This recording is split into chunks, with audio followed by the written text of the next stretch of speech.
Hi, I'm Linz. Welcome to Becoming Everwell, a channel where we talk about the ongoing journey of becoming. In today's life learning episode for Midlife You, we are talking about when you have everything to lose.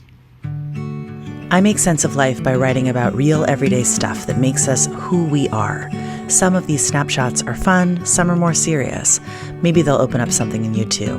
Let's grow. What's your bud, Mom? I consider this question daily. Our dinner time ritual is to share our roses, thorns, and buds, which translates as the day's highs, lows, and anticipations. I've noticed that recently I've struggled to name my buds, not because I have nothing to look forward to. Rather, I'm most happily anticipating such granular things that they feel silly to name as my day's bud. Settling into a favorite chair to write, resting with my dog and petting her face, watching my teenage daughter dance, going for an excursion to Home Goods with my husband, playing Wordle, an ice cream cone. I've got no big travel plans on the horizon that have me counting down the days. I'm jazzed about small, basic things. I recently found myself staring at my son's face, trying to memorize its peach-fuzzed contours. He's 10, and he'd asked for a bedtime pillow talk, a request I always welcome. We faced each other on side-by-side pillows and snuggled into his blankets, a mishmash of his childhood-themed bedding. His face peeked out with his crescent smiley eyes glimmering. Full-hearted warmth overcame me, and I wanted to preserve every detail of that visual. We do this thing called the kissing game, which is a remnant from his little boyhood that he adorably hasn't yet released. And some 40 years before that, the game hailed from my bedtime routine with my mom. The idea is that I furiously kiss his face all over, cheeks, forehead, chin, nose, as fast as I possibly can. Then he playfully guesses how many kisses were kissed. Once he's landed on the magic number, I dramatically tousle the pillow beneath his head in a shared excitement. He giggles infectiously as I proclaim, "You got it!" It's silly and treasured. I think I'm realizing that I'm content, totally satisfied as is. And yet, there's a quieter feeling that lives beneath my contentedness, and I think it's what prevents me from naming buds too far into the future. It's an awareness of my fear that some element of my life will suddenly and devastatingly change. My perfect, darling dog is silently progressing in a terminal illness. My kids are inching toward invisible finish lines that get me closer to a barren nest. My parents and parents-in-law are all visiting various doctors with more frequency.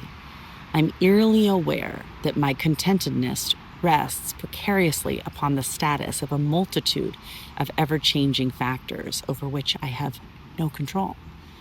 It's not like I wallow in this fear. It's subtle, like a fever that's incubating.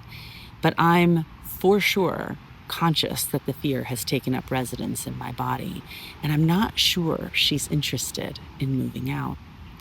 The bright side is that this fear fuels my daily gratitude and ensures my openness to the present moment. But also, because this fear seems to be nestled beneath the surface of all that's good, it can have me resisting, or at least putting off, growth and change. Perhaps I've officially crossed some unmarked midlife threshold between being carefree and careful. Long gone are the days with nothing to lose. I wholeheartedly believe all the moms before me who lament the expedited passage of time when raising their families. I believe their desire to plop down somewhere back in time to soak in just one day of a long ago normal.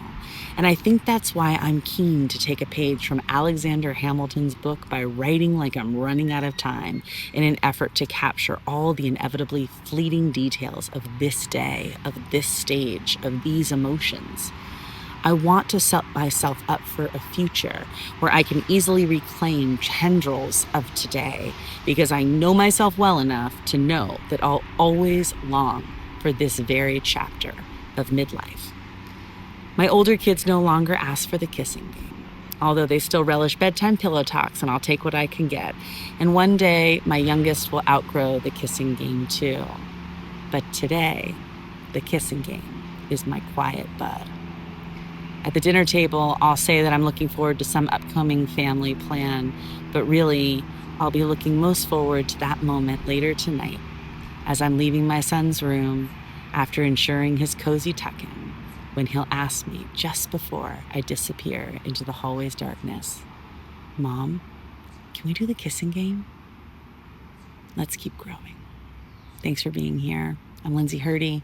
You can learn all about me on my website, lindsayhurdy.com, and you can visit my writing and where I keep it all on my Substack, lindsayhurdy.substack.com.